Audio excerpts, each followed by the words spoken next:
Welcome, guests, to Hotel Pacifico's Battle for BC, the first of our 5 weekly episodes breaking down the federal election in British Columbia.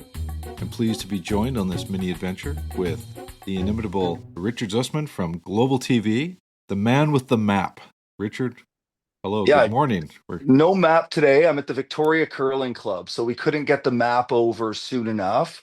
And I love your hat. I also want to note my hat. So these Yeah, are from a company called 9 O'Clock Gun, local business running out of Vancouver. And this is a special edition. It pays homage to a men's baseball team in Victoria that won a national championship in the 1970s. I believe this is a one of one.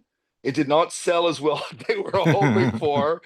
So I will switch so we can be matching. matching hats. But There I we want go. to I want to pay homage to my friends at 9 O'Clock Gun and thank them for that Victoria hat. Okay, well, it'd be nice if they paid for the sponsorship, but I guess we'll give them a freebie this time, Richard. Um, Now, each week we're going to take a deep dive into BC's federal election riding battles, and we're going to do it region by region. This week we're going to start with the coast, then we're going to do 3 more regions, and then the final week, which will be the weekend before Election Day, we're going to break down the hottest races in BC. So we're looking forward to it. It's going to be a lot of fun. Uh, Now, Richard, just before we get into it, what can you tell us about Global's election coverage? Do you have any tricks up your sleeve for that? Yeah, so it's going to be great. The map will be back. My colleague David Aiken will be spending a lot of time on the map as well. We're building out our local coverage here in BC. So you've already seen lots of coverage from me and my colleague Keith Baldry. We'll have that throughout the election campaign. My show, Focus BC on BC One, will focus on every week. We hope to have different candidates from across the province. This week we had Frank Caputo from Kamloops, Laurel Collins from Victoria. Jonathan Wilkinson was supposed to join us. He's the Liberal candidate from North Vancouver. But with all the things happening in Trump world, we weren't able to make that happen. But I'm hoping to introduce viewers to some of these candidates on big issues, and we'll walk you throughout the next 5 weeks. Well, The ridings that matters. thanks for letting me touch the map recently. That was pretty So that exciting. was pretty good. So we may be back. Keith Baldry was jealous about that, but we'll have you back at some Yeah, point to touch the map again, and that's a great tool, obviously, to show people the lay of the land. I was walking down the street in Vancouver and people mistook me for John King, Yeah, yeah. so that was pretty exciting. Just as we did in the BC election pod coverage, we are going to take a look at the numbers in our Milking the Data segment. Milking the Data is brought to you by BC Dairy. Local agriculture feeds BC. Let's keep it that way. Now, we're going to take a look at the BC numbers that are manifesting from the federal election polls. And there's been a lot of polls recently with some reputable pollsters, which I'm looking at, who have, when you push all the sample sizes together, you start to get a picture of what's happening in BC. And right now, according to the aggregator 338, we've got the Liberals and the Conservatives in a two-way fight in British Columbia at about 40% each. It's actually 40 Liberal, 39 Conservative, according to 338, moving target. The NDP are at 14, Greens at 5, People's Party at 2. And obviously, Richard, the big difference compared to the last 2 elections at least is that the NDP have fallen off the map. They typically will be in the 20s at least. They're well back of their historic norms. And the Liberals are way higher than they usually are. Conservatives are higher as well. I mean, the Conservatives have been in the low 30s the last couple elections. So, the votes have to go somewhere. The riding balance will change if these numbers hold. Yeah, so this is all about vote replacement. So what are we seeing here? And I think the best sense that you and I both have is that these are NDP votes that are moving to Liberal votes. And that is going to have a massive difference across the province. Some of the ridings we're going to get into a little bit in more detail are the explanation of that. So with the NDP vote hemorrhaging, those votes are moving around. They are getting down to levels where we've seen the Greens in British Columbia at times. And the Mm. other piece in all of this is voter efficiency. The Conservatives are not particularly efficient in British Columbia. By that, I mean they will win some of these seats in the interior and the north, and even some in the Kootenays by wider margins. And so when you look at provincial numbers, you need to take that with a grain of salt because they're winning some ridings by huge gaps. The Liberals historically have been able to show some efficiency. The NDP have been incredibly efficient at times. But when you start getting into numbers in the teens, all those conversations about efficiency goes away. There's just not enough there. And we're seeing it in the data, we're seeing it anecdotally. You talk to people across southern Vancouver Island, into Metro Vancouver, those that have historically voted NDP, and in the case in parts of Vancouver Island Green, are saying this is too high stakes an election. We are don't believe the NDP and the Greens will get anywhere close to forming government, obviously, and we're going to lend our vote in most cases to the Liberals. In some cases, and again, we'll get to the riding in a minute, that riding that includes, Saanich and the islands, they may lend a vote to the Conservatives. So it's going to be interesting to see the efficiency, but that real depletion of NDP support opens up so many ridings across British Columbia and what makes the province so fascinating. Well, a few other aspects of these results is that most pollsters are showing that the Conservative vote is the most solid. It's Yeah. they are the most certain to stick with their preference, whereas the Liberal vote is very soft, which is understandable because so much of it is new Yeah. in the last few months. Now the Greens, they ran at 13% in 2019 across BC. They're down to like 5, so there's another 8 points that's getting reallocated. That's pretty significant. The People's Party, was at 5% last election. Now, if the Conservatives can vacuum up most of that, that's significant as well. Now, the Conservatives For are sure. running higher than they did last election. So if you said to them 4 months ago, you're at 39% BC, they're thinking, great, we're right on schedule. And, meanwhile, this other race car is just racing past them. Now, we've seen this show before with the Liberals in BC where they come on strong, certainly between elections and sometimes right in the early stage of the elections, and they come back to reality a bit. But on the other hand, in 2015, they rocketed up during the RIP period too. So we've seen everything out here. Just the big difference is that right now it's not a three-way race like it's been the last few times. No, and there will be a few ridings where maybe, but again, the NDP so far down changes all those factors. The other thing that you mentioned is the Greens going down, and it is one of the great misconceptions by some out there in politics that Green vote is more similar to NDP or Liberal vote than it is Conservative vote. I don't believe that to be true. And I think as we've seen trends with the Greens over the last decade plus, that is bearing out. And, we had a provincial election in October. We have real data from people showing up at the polls. And yes, I know the ridings are different. There are twice as many provincially as there are federally. But you look at a riding, the one that includes Shawnigan and Mill Bay, that was Sonia Furstenau's part of her old riding. Mm. Those votes went from the Greens to the Conservatives there, and the Conservatives almost beat the NDP. So Mm. federally, when you look at a riding like Cowichan-Malahat-Langford, you have that Green vote depressed, those votes are more likely going to go Conservative. And you may see that in other places of the island as well. So that changes the dynamic a little bit. But as you described, yes, Green votes down what?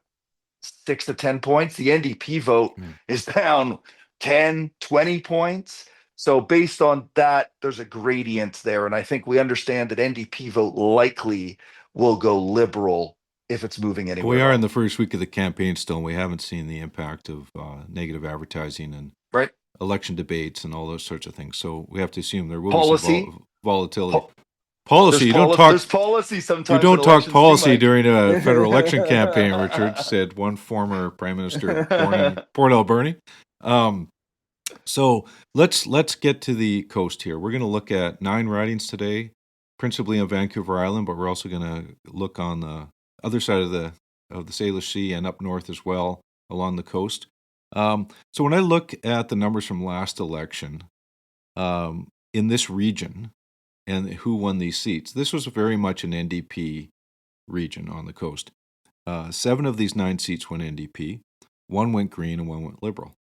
And the NDP had about 36% of the vote in this region last time, ahead of the Conservatives at 27, Liberals are third at 19. So this wasn't really a three-way fight in this part of BC. It was largely an NDP advantage with Conservatives trying to grab a seat or two and falling short in most cases.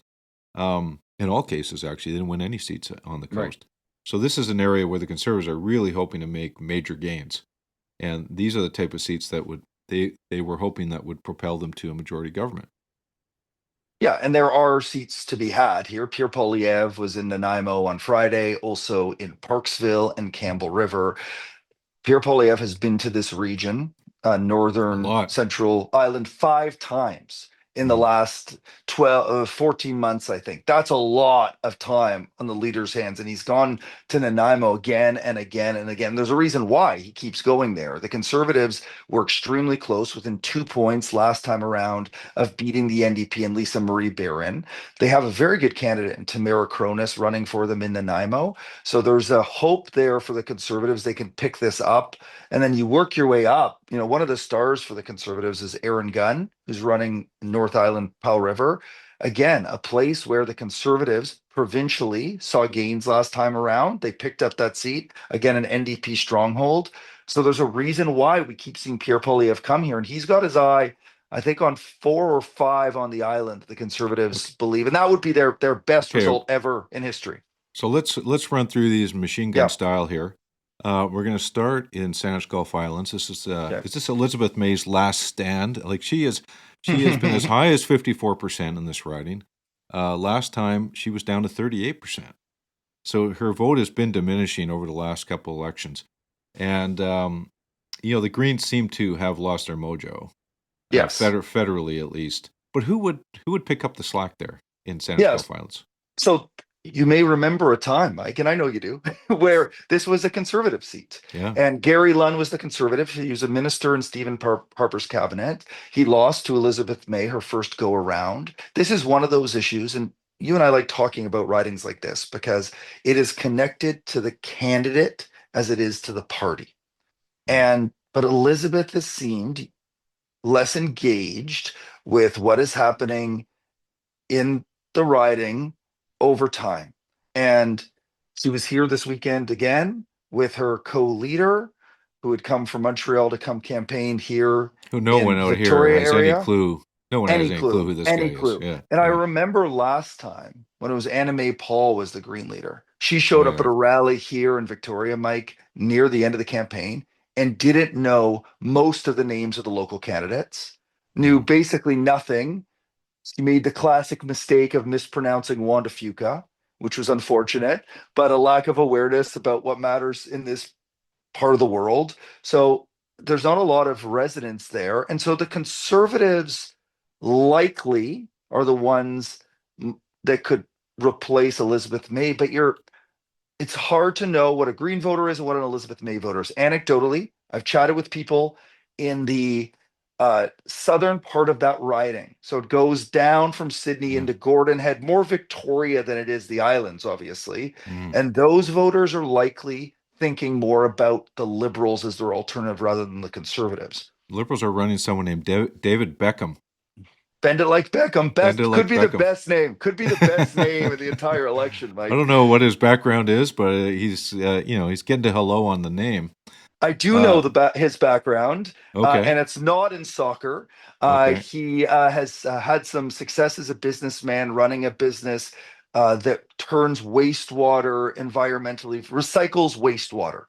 So it's that environmental pitch that matters a lot in that riding. Like it's an interesting Yeah. dynamic, the Gulf Islands, they think a little bit differently over there. Sydney is a big retirement community. Gordon Head is a lot of younger families. So you have a huge span just in one riding about the types of voters that you're trying to engage with. But the environment matters here. So the Conservatives will have to articulate a plan around how are they going to get rid of industrial carbon tax and consumer carbon tax, but also protect the environment. The Liberals have maybe more steady footing there, but ideologically, fiscally, that riding is likely more conservative. So it's an interesting dynamic. And let's not forget the NDP. I mean, they do No, hold provincially the southern part of that area. The Greens hold the islands and the North Saanich area. So this could be a four-way fight. I mean, this could be a seat where someone wins it in the low 30s. yeah, Quite possibly. So this is one to watch. It'll be a hot riding to watch. Moving to Victoria, Laurel Collins is the MP. She's seeking re-election. In the past couple elections, the Greens have been the main competition, similar to the provincial election when Sonia Furstenau Yep. challenged Grace Lore.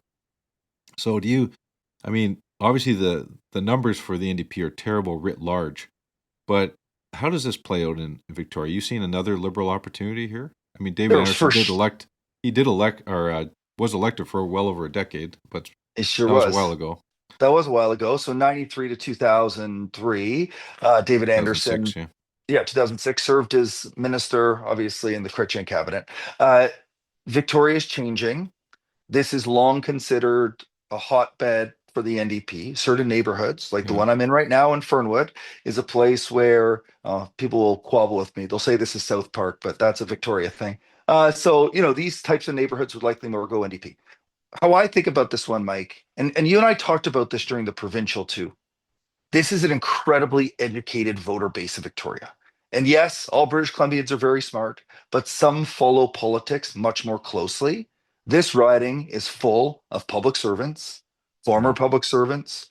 Lots of them are former federal public servants, including my parents. And they have come here to Victoria and they think about things a little bit differently in politics. And I think that gives the Liberals the advantage because they're thinking to themselves, we like being served by someone like Laurel Collins, who's a strong, strong community advocate. Husband was a city councilor. But when you're thinking about a two-person race, one of them gets to square off against Donald Trump. These voters are saying, I would prefer Mark Carney to be the one that Mm. squares off against Donald Trump than Pierre Poilievre. And that's why Will Greaves, who's a UVic professor, I've been told big Dungeons and Dragons fan, Mike, also very, very smart. Arctic is his expertise. That's an issue that's now come into play globally with what Trump is trying to do with Greenland. So we, he's a smart guy, very new to politics. On my walk over here, I live in the riding of Victoria.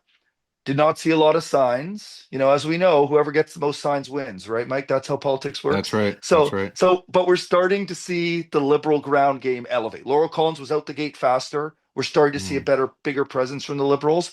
The Greens, again, like you said, are depressed a bit. So this is going to be another one of these core issues. Yeah. Is Jagmeet Singh pulling all of his candidates down? Is the not fair to Jagmeet? Is the NDP brand pulling all of these candidates down? Or can local candidates shine? And in an election where we're so focused on those at the top, Trump, Carney, Polyev, I believe that the Liberals have an opening here.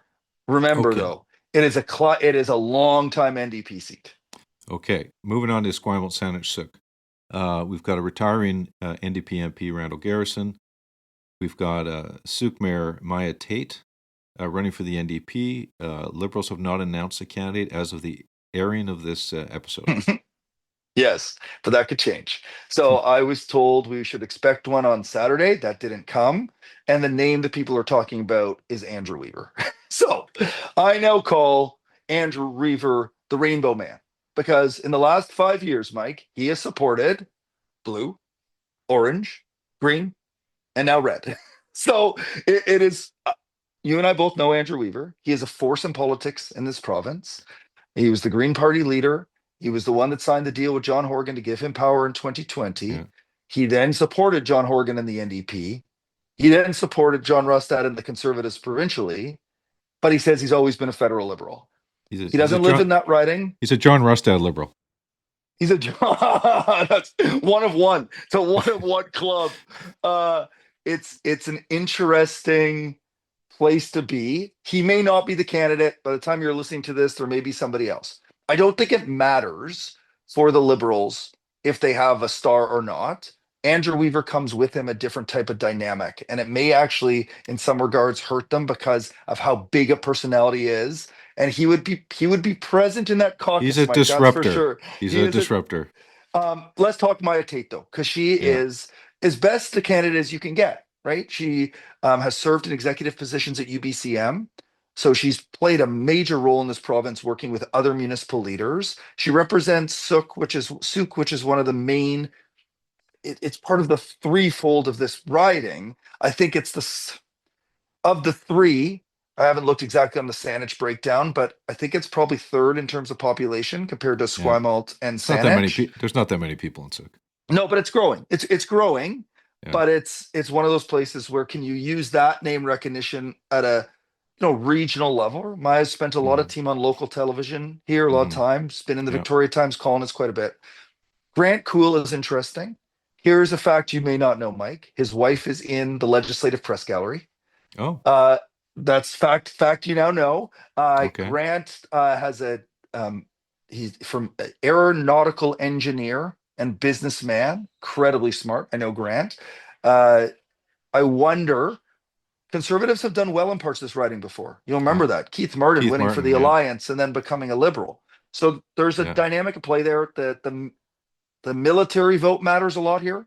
Yeah. Like for the basin of Esquimalt, people live in that community, more conservative historically. So it's going to be an interesting, really like this one to me is one of the most interesting. And then the Greens obviously have done well here before. So this is a tough one to read with no liberal candidate yet, but also with the changing dynamics. It's hard to know what pockets. And this could be it. This one really could be a way race with the Greens siphoning off votes from someone as that fourth party. Just for the record, Dr. Keith Martin was elected as a reformer, Richard. Oh, not Alliance. All right. Their old name. So Formerly. we have an attention to detail here in this Yeah, pod. good. I appreciate Uh, that. Cowichan-Malahat-Langford, Alistair McGregor is running again for the NDP. Again, you noted earlier that these ridings both ridings almost went Yeah. BC Conservative in the provincial election. They lost the Malahat portion by a whisper, and then the Cowichan Valley part of that riding in the provincial election was like 5 points, 4 points. Yeah. So it's Conservatives have a base here. And I would think this is a riding that they probably are targeting. Even the last election, I think it was double-digit NDP win, but this does profile as Conservatives giving them a run for the money. Yeah. So this is where the Conservatives start coming into the conversation. And it's from Mm-hmm. here all the way up to the top of the island. So Yeah. Jeff Kibble is the candidate here for the Conservatives. Community guy, I was reading a little bit about him this morning. He served in the Navy. So again, there will be some Navy folks who live in that riding. I don't know how well that plays. You lived through the Jim Benninger experience in 2017 in Comox. Yeah. Comox. So you never know. Sometimes people like the boss, sometimes they don't. Jeff Kibble served in the Navy. That's going to be a benefit to him. Alistair McGregor has been in this riding a long time, but the demos are changing. Langford has become, the key suburban place in the Yeah. southern Vancouver Island. Sort of family dynamic. But Mill Bay and Cobble Hill and Shawnigan are changing too. You hear more and more families from here in Victoria who are being displaced in essence because of housing prices up there. So it's changing. It's not the same as it once was a very rural riding. It's Or reflecting more urban. So it's it it's used to it's be an interesting IWA catch for too. me. Like it used to be a lot of Yes, loggers yeah, and forestry. Yep, yep. forestry really running the show there. Not so much anymore, but definitely I think as we're moving up island now and we're starting to cross the Malahat, you're getting away from the highly Yes, urbanized population, the university districts, the pointy heads, yep, and we're getting more into people who live in single family homes, live on acreages. We're definitely getting less diverse in terms of the ethnicity as we go yes. north of Malahat, except for First Nations, who are growing in numbers as we go up the island here. Nanaimo-Ladysmith, I should note also that in that Cowichan-Malahat riding, the South Asian community is significant Yeah, in the Duncan part. yep. Nanaimo-Ladysmith, we got Lisa Marie Barron. Now, this one is really fascinating Yes, because I think in this riding, all 5 candidates, including the People's Party, are the same as last time. Like yes. they'll be doing academic studies on, one identical slate versus the next identical slate from election to election. How do people change their votes? Because you, you, the person involved is irrelevant now. They're the exact same as the last time. I, So, and this was a 4-way race in 2015 when the Liberals were on a heater then. So I'm thinking we're probably looking at some very interesting dynamics here. I wasn't as foolish in the federal election to rank all of the ridings based on interest as I did during the provincial election. Mm. But my early assessment is this is like a top 3 or 4 most interesting riding. Oh yeah. And on paper, the conservatives should win, right? You see Pierre Poilievre get the bump, you see the NDP and the Greens drop. But what you see on paper, what you see on reality isn't always the case. And Tamara Cronus has been the conservative candidate before, as you describe. She has spent a lot of time with Pierre Poilievre as he works his way through the riding. But there's different pockets in here that matter a lot, right? Ladysmith would be more progressive, NDP, liberal, working up through Nanaimo, same thing. Uh, But yeah, North not sure about that, Nanaimo, Richard. I'm not sure oh about yeah, that. there's that gap cedar. Yeah, sure. Yeah, Like I think you're right. yeah. I've jumped over a big community there, which is likely more conservative, and So then you the get into the heart of Nanaimo. It's fascinating, and the other factor too is Paul Manley. So Paul yeah, Manley won this seat. He is running again. twice He served here. He won in the by-election, then he won in a general. He's a city councilor. Paul Manley is extremely well known. That Manley name and carries a well lot of weight organized. in that area. Very well organized. Yeah. So you've got the conservative Krunis who lost by 1.7% of the vote last time. Yeah. So already they're itching to win this seat. Now the Liberals are going to show Michelle Corfield, who's a good candidate, Yep. who ran last time, didn't do as well last time, of course, because the Liberals were, not really competing on the island. But all of a sudden, 13% could become 25% very quickly, Yes. right? And in a So 4-5 split, 25 yeah, is close. You probably got to get up to 29, 28 or 29, but it's potentially there for the Liberals. And with so much splitting, it makes it impossible to predict. right. Well, I definitely have circled this one. Now, Courtenay-Alberni, I was driving from Tofino to Nanaimo the other day, so I had a chance to evaluate the sign war. And Gord Johns is a decisive winner of the sign war. And I also say that the NDP signs look good. Like Yeah, they they've got a very do. bright orange. They really pop. Whereas the conservative signs are kind of I don't know, not a very lively blue. They're I don't know how to describe it. They're dark. They just don't really pop. So I was in Laurel Collins' office and she had old signs and new signs. And I looked at them. I'm like, whoa, these new signs are brighter. Yeah. She's like, we changed the color and it pops like you said, although from distance the darkness of that orange looks similar to liberal signs. Hmm. So when you get further up it doesn't really matter, Maybe but I that's was good for them. curious about that. It could be, but you're right, they do pop, and apparently it's a new distributor, a slightly new color. And when you look at them side by side, last election, this election, I don't know, Mike, like, TSN Turning Point, sign color. well, little thing, this in politics, you can't take any vote for granted, and little things Yeah. matter. Well, Chris McNichol did have some signs up, so good for him. He's Good. the conservative candidate in that riding. Liberals, I think, have just thrown a candidate on the ballot Yeah. now. This would profile as a NDP conservative battle. Yeah. Again, Poilievre's been in that riding a lot. You've got a lot of older people there, which in the past you would say that would favor the conservatives. Now, Yes. polling has shown that older 55 plus are much more favoring the Liberals than the Conservatives this time. And I'm not sure how that plays out in like Qualicum Beach and Parksville and No. those places. No. And this is a place where, so Chris McNichol's a local business guy who was a longtime president of the local baseball association, active in the sports community there. Gord Johns has been a longtime MP now. And you sort of talk about the different parts of this riding. Like obviously the Tofino part is more New Democrat, but you work back towards that main highway, working up the island, and it becomes more conservative. And Yeah. it's one of And those things you Courtenay have to too. learn. Yeah, Courtney too and you have to learn this in BC. These orange blue fights are common here in this province. You don't Mm. see those in a lot of other places in the country. And this is where we have a number of them. And this riding is a key piece of that. The NDP has had a lot of success here, but the Conservatives profile, and they flipped that Courtney seat in the provincial election. It historically has been BC Liberal before that. So there is a profile there that works for the Conservatives.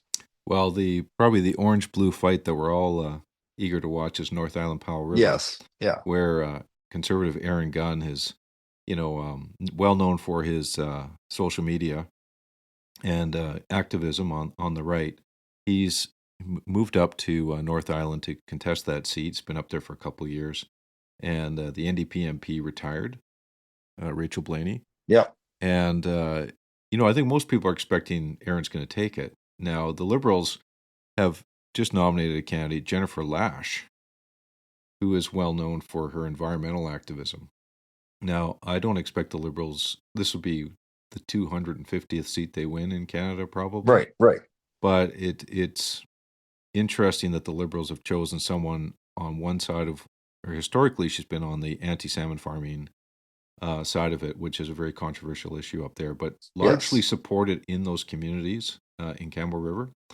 So, I think the Liberals have basically ceded the pro-industry vote entirely to the Conservatives. Yeah, and that's where he's done so well. So Tennille Johnston is the NDP candidate here, but you watch Aaron Gunn's videos online, and it's him on a fishing boat with a salmon farmer in Campbell River. It's him on a job site in Port Hardy. Like, he has, as you described, tapped into that working class, and he is part of this conservative movement we are seeing. Skewing younger, the lost decade, as Pierre Poilievre calls it, those who feel that liberal governments have made their lives worse, that life is more expensive, they can't find work, things are just harder. And it's those types of voters that Aaron Gunn has tapped into. You know, Describe it as, working class, blue collar voters. There are a lot of them in this riding, but it also is a blueprint that I think the party has tried to follow across the country. Like, Aaron Gunn doesn't have a massive national profile, but if you and I are sitting here in 4 years' time, I think that will be a much different story, government or opposition for the Conservatives. Aaron Gunn is going Yeah. to make noise in Ottawa if he wins. And he taps in, uses the YouTube world, social media world that is unique to many sort of traditional conservatives. He's been pretty quiet as a candidate. It Yes. feels like they've had the muzzle on him in the pre-writ. Once he gets to Ottawa, if he gets to Ottawa, Yeah. it'll be interesting to see how he carries himself. Whether he's going to play the inside game and try to move up within the caucus or be a loud, outspoken voice. So, but he hasn't got elected yet. Nope. West Vancouver, Sunshine Coast, sea to sky country. Now, I included this on the coast because it's got a pretty big coastline, and Sure it's does. really not that much in the Lower Mainland. That routing's really kind of moved up the corridor and out the Sunshine Yeah. Coast, so that's where most of the votes are. Patrick Weiler from the Liberals won it last time with 33.9% of the vote. Now, there was a strong NDP candidate last time, Avi Lewis, who's moved to Vancouver Centre. Yeah. So the NDP vote was 26% last time. It's going to be single digits this time in that riding. I got to think that's going to help the Liberals. Yeah, I would think. And Patrick Weiler was the first person to stand up in that caucus meeting and tell Justin Trudeau he had to go. I don't know what credit he's going to get for that, but that is a part of history. And you described the riding, Squamish, Whistler, Pemberton, Sunshine Coast, for those unfamiliar with the riding. So, we have, again, a demographic, outdoorsy, you could sort of picture it. Pretty Yes, there's green. some money in Whistler, pretty green. Went green provincially. Jeremy Yeah. Valeria won part of that riding provincially. The other part of that riding stayed NDP, and part of it is conservative, just in that West Vancouver part, but a very sort of small sliver of that. Oh, hello, good to see you.